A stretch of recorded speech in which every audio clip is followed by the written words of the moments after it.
आज की इस वीडियो में आज आपका जो कोशिका लिया जा रहा है वो लिया जा रहा है आपका माइटोकॉन्ड्रिया, जिसे सूत्र कणिका भी कहते हैं।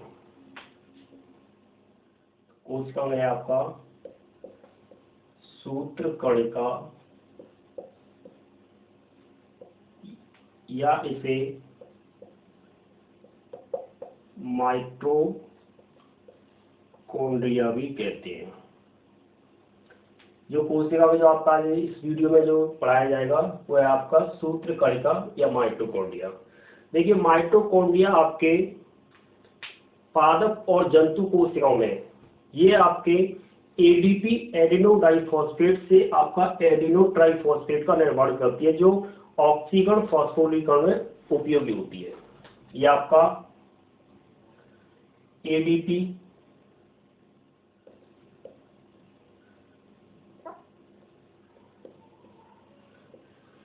को आप जो परिवर्तित करती है वो आपका एटीपी में, एडिनो डाइफॉस्फेट से आपका एडिनो ट्राइफॉस्फेट में ये परिवर्तित करती है। और इसका जो उपयोग किया जाता है, जो इसका उपयोग जो होता है एटीपी ऊर्जा का, वो ऑक्सीकरण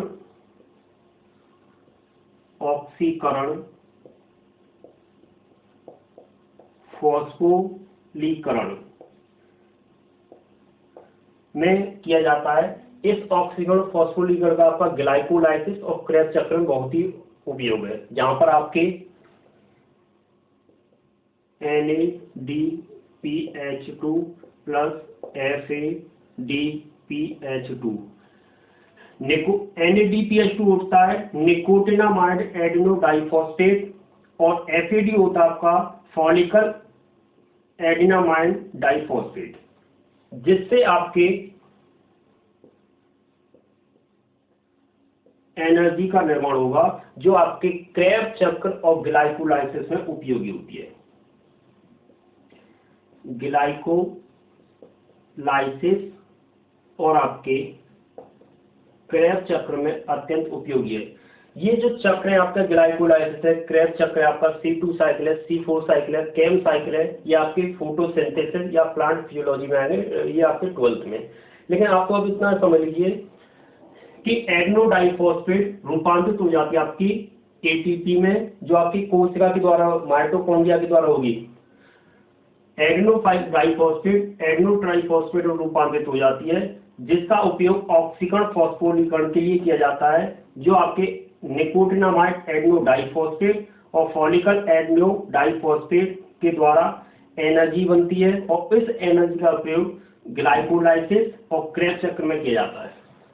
ग्लाइकोलाइसिस का जो प्रथम उत्पाद होता है वो आपका PGA पायरुविक ग्लिसरिक अम्ल, और इसका होता है साइट्रिक अम्ल। साइट्रिक अम्ल का निर्माण होता है, इसे सिट्रिक चक्र भी कह देते हैं। अब माइटोकॉन्ड्रिया का जो अध्ययन करोगे, हमें तो कोशिकाओं के बारे में पढ़ना है, कोशिकाओं का क्या कार्य है वो सब देखना है। ये तो मैंने आपको समझाया था। अब बात आती है माइटोकॉन्ड्रिया। माइटोकॉन्ड्रिया की जो सबसे पहले देखा था वो कॉलिकर नामक वैज्ञानिक ने कीटों की रेखित पेशियों में देखा। पहले वैज्ञानिक, इसमें कई वैज्ञानिकों ने अपने अपने योगदान दिए। पहला है कॉलिकर, इन्होंने कीटों की रेखित पेशियों में देखा। सबसे पहले कहां देखा इन्होंने? जो कॉलिकर वैज्ञानिक हैं उन्होंने सबसे पहले कीटों की रेखित पेशियों में देखा। फ्लेमिंग के द्वारा इसे फाइलिया नाम दिया गया। नंबर सेकंड वैज्ञानिक हैं फ्लेमिंग ने इन्हें माइटोकॉन्ड्रिया सूत्र कणिका को दिया, वो फाइलिया नाम दिया गया। फाइलिया का किसने कहा? फ्लेमिंग ने इसे फाइलिया नाम दिया, और अल्टमान ने इसे बायोप्लास्ट नाम दिया।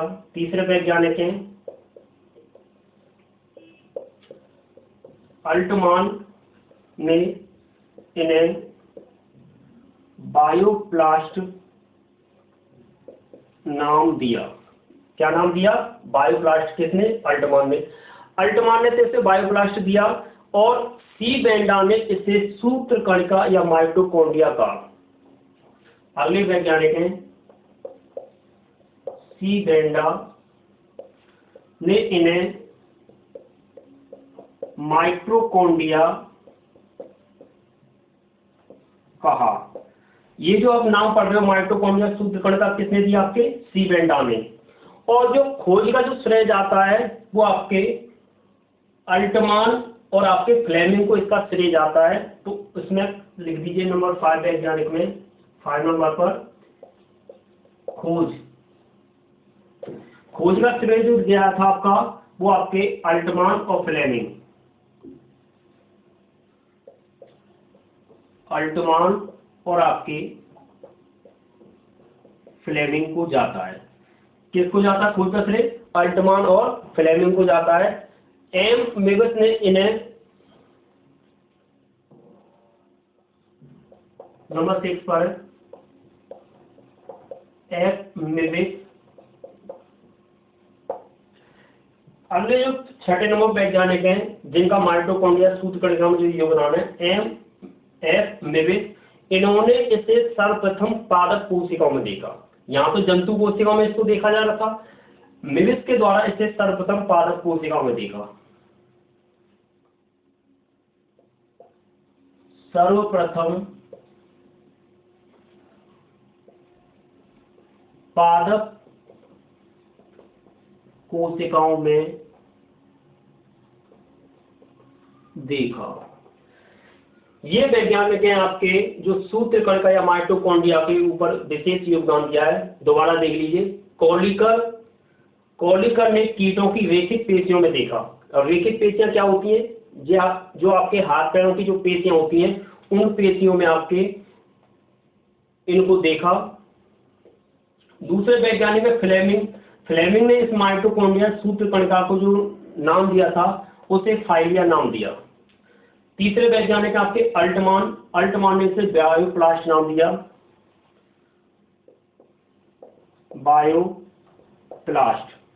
बायोप्लास्ट नाम दिया। अगले जो वैज्ञानिक हैं नंबर 4 पर सी बेंडा ने इसे माइटोकॉन्ड्रिया या सूत्रकणिका नाम दिया। खोज का जो श्रेय जाता है वो अल्टमान और फ्लेमिंग को जाता है। ध्यान रखना, दो चीज सबसे अधिक पूछी जाती है कि माइटोकॉन्ड्रिया की खोज किसके द्वारा की गई थी?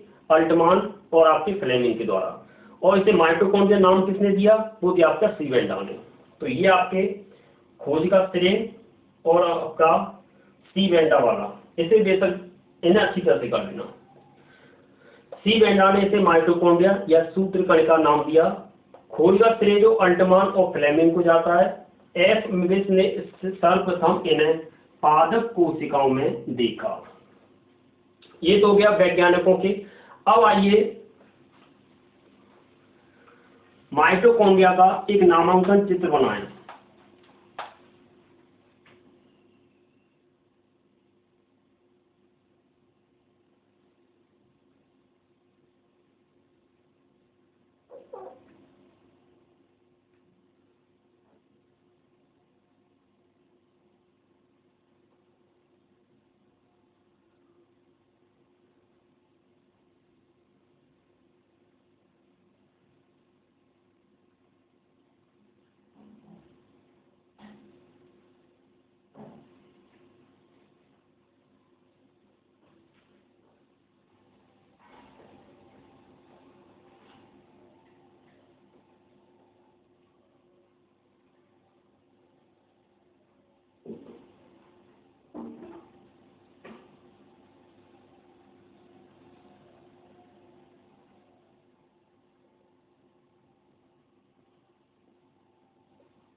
ये माइटोकॉन्ड्रिया का एक आप प्रारूपिक डायग्राम है आपका, जो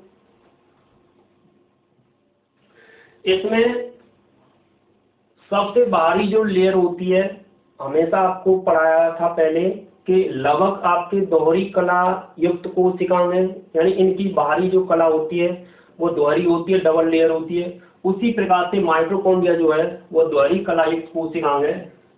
तो सबसे जो बाहरी लेयर है इसे बोलते हैं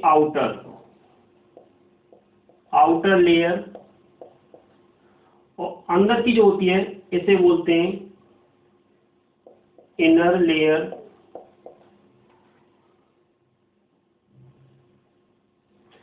इन दोनों के मध्य में जो रिक्त स्थान पाया जाता है, उस रिक्त स्थान को जो बोलते हैं वो आपका पेरीमाइटोकॉन्ड्रियल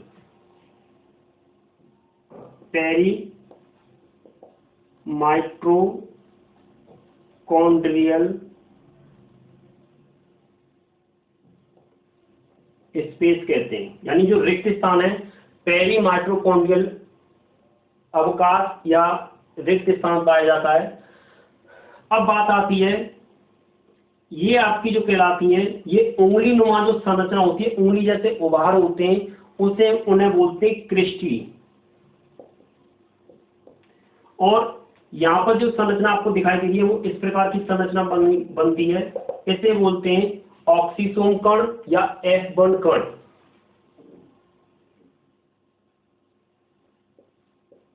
F1 कण माइटोकॉन्ड्रिया, ये माइटोकॉन्ड्रिया का एक नामांकन, एक प्रारूपिक डायग्राम हो गया। सबसे बाहर आउटर लेयर, बाहरी परत, उसके बाद आंतरिक परत इनर लेयर, पेरीमाइटोकॉन्ड्रियल स्पेस, क्रिस्टी, और आपके F1 कण, इसे बोलते हैं ऑक्सीसोम भी कह दिया जाता है। ये क्रिस्टी होती है, और इसके जो अंदर जो पाया जाता है वो आपका देवलई या डीएनए पाया जाता है। और इस डीएनए के कारण जो माइटोकॉन्ड्रिया होती है वह स्वतः साथी कोशिकाओं होता है, स्वतः साथी कोशिकाओं। अब ये स्वतः साथी कोशिकाएं क्या है? स्वतः साथी कोशिकाओं का अर्थ ये होता है कि मुकुलन के द्वारा या अन्य विभाजन प्रक्रिया के द्वारा ये इस डीएनए जो होता है एक अलग माइटोकॉन्ड्रिया का निर्माण कर सकता है। ये स्वतः साथी कोशिकाएं कहलाता है, यानी इसका जो निर्माण होता है वो स्वतः ही हो जाता है। क्रिस्टी जो होती है वो उभारनुमा संरचना होती है। F1 कण जो होते हैं इसमें ऑक्सीडेशन या ऑक्सीसोम भी कह दिया जाता है इसे। इसमें आपका एडीपी से एटीपी का संश्लेषण होता है। अब एक बात रह गई आपकी, जो है जो तरल पदार्थ होता है इसे बोलते हैं मैट्रिक्स, MATRIX। मैट्रिक्स होता है हिंदी में आधात्री। ये माइटोकॉन्ड्रिया का एक प्रारूपिक डायग्राम है। अब माइटोकॉन्ड्रिया के अन्य कुछ क्या लक्षण हैं वो लक्षण आप पढ़ेंगे, सामान्य लक्षण या जनरल कैरेक्टर के अंतर्गत आते हैं। पहला जो कैरेक्टर है इसका लक्षण, माइटोकॉन्ड्रिया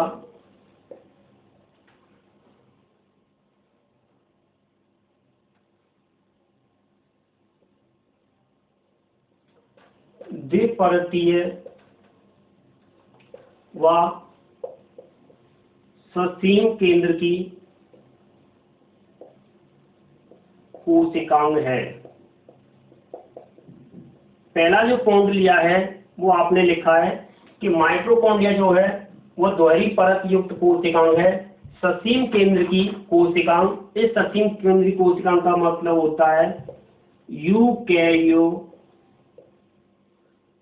यूकैरियोटिक कोशिका वे कोशिका होती हैं जो आपके जिनमें जो केंद्र तथा जो गुणसूत्र होते हैं वो परिबद्ध रूप से पाए जाते हैं, तो यूकैरियोटिक कोशिका है ये आपका। दूसरा जो लक्षण इसका कैरेक्टर है, माइटोकॉन्ड्रिया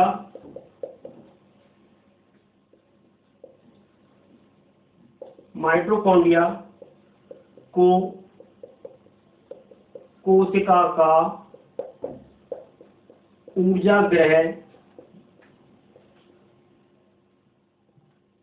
भी कहते हैं।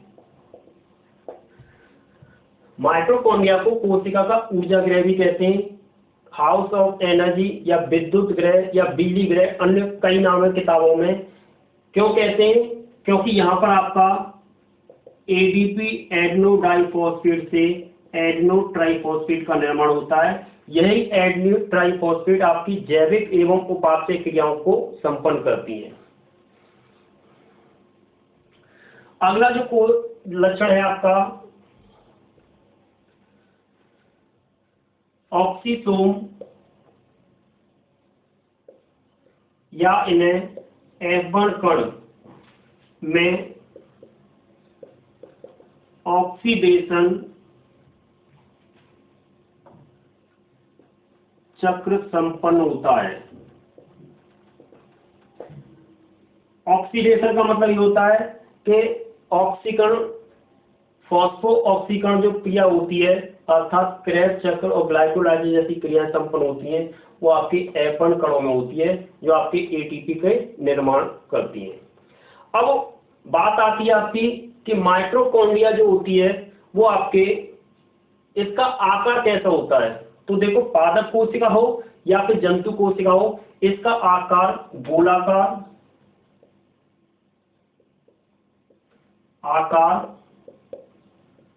गोलाकार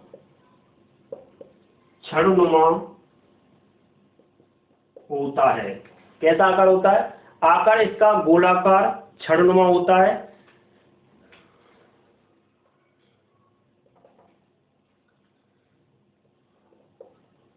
शैवाल का नाम है माइक्रोसिस्टिस।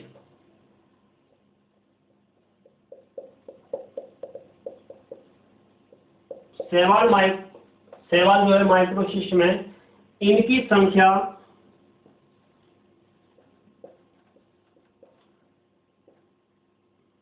एक होती है। ये माइक्रोसिस्ट जो शैवाल है इसमें माइटोकॉन्ड्रिया की संख्या एक पाई जाती है, किंतु कुछ शैवालों में कुछ एक कोशिकीय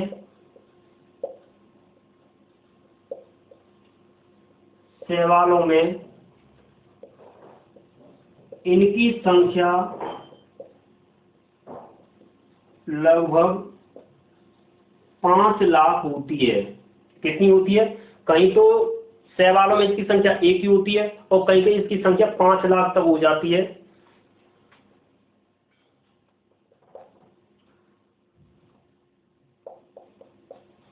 उंगली नुमा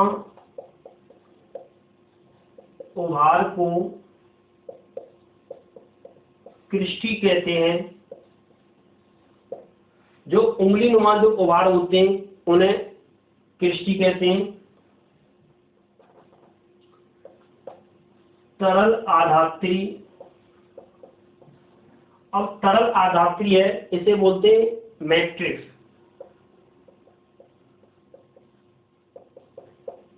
तरल आधात्री मैट्रिक्स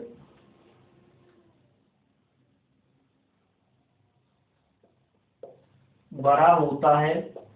ये इसके जनरल फीचर हो गए, और भी कुछ इसके जनरल फीचर हैं, वो आगे देखिए।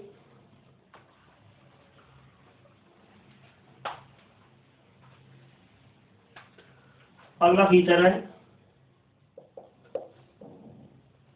F1 कण में श्वसन एंजाइम भरे होते हैं। F1 कण जो होते हैं उसमें आपके श्वसन एंजाइम यानी रेस्पिरेटरी एंजाइम्स भरे होते हैं। इसके अतिरिक्त इसकी जो बाह्य कला होती है उसे आपका आउटर लेयर और अंदर की जो कला होती है उसे इनर लेयर कहते हैं।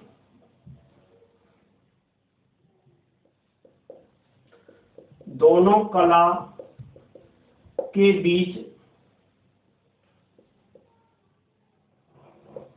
अवकाश को पेरिकोन्ड्रियल अवकाश कहते हैं, या कह सकते हैं परिसूत्र कणकीय अवकाश, परिसूत्रीय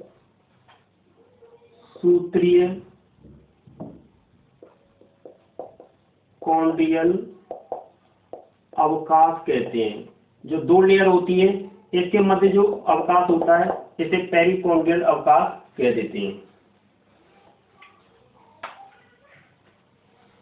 अब माइटोकॉन्ड्रिया के जनरल फीचर के बाद इसके फंक्शन, कार्य। तो कार्य क्या है? माइटोकॉन्ड्रिया जो होता है, अगली वीडियो में लवक के साथ आपके पेरोक्सिसोम, लवक और माइटोकॉन्ड्रिया श्वसन क्रिया कर रहे थे, तो यहाँ पर भी आपके माइटोकॉन्ड्रिया रेस्पिरेटरी या श्वसन में भाग लेता है।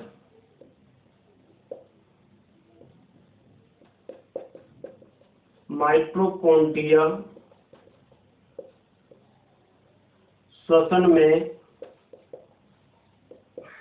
भाग लेता है। नंबर सेकंड पॉइंट,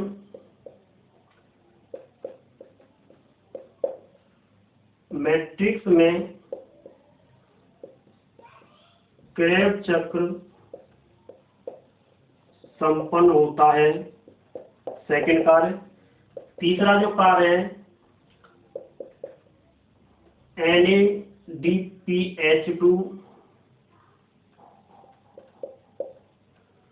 व FADPH2 का अपघटन होकर ATP का संश्लेषण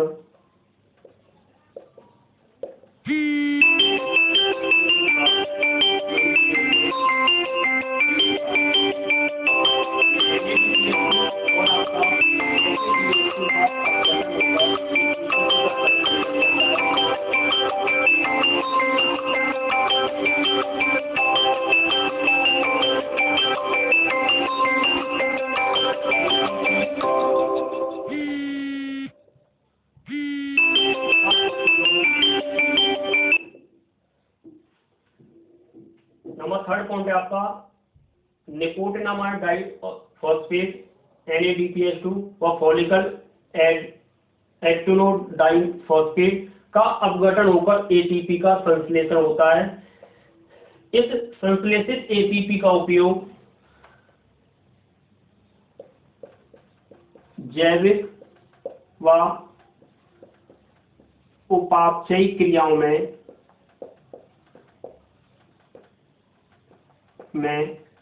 होता है। इसी लक्षण के कारण या इसी कार्य के द्वारा कोशिका को विद्युत ग्रह या बिजली घर भी कहा जाता है। अगला पॉइंट है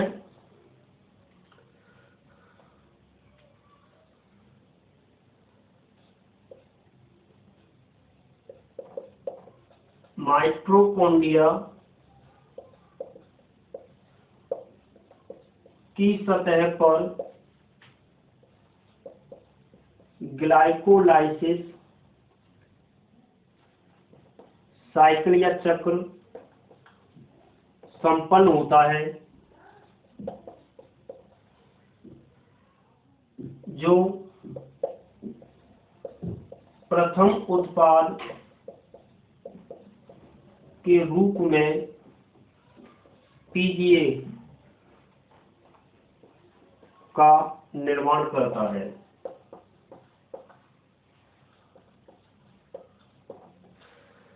माइटोकॉन्ड्रिया की सतह पर ग्लाइकोलाइसिस साइकिल संपन्न होता है, जो प्रथम उत्पाद के रूप में PGA पायरुवेट ग्लिसरिक अम्ल का निर्माण करता है, जो ग्लाइकोलाइसिस में प्रथम स्थायी उत्पाद होता है। अब माइटोकॉन्ड्रिया के बाद अगली जो नेक्स्ट वीडियो जो आएगी आपकी, वो आपकी गोल्जी काय या गोल्जी कॉम्प्लेक्स आएगी। तो आप इस माइटोकॉन्ड्रिया को अच्छी तरह से पढ़ें, वीडियो देखें।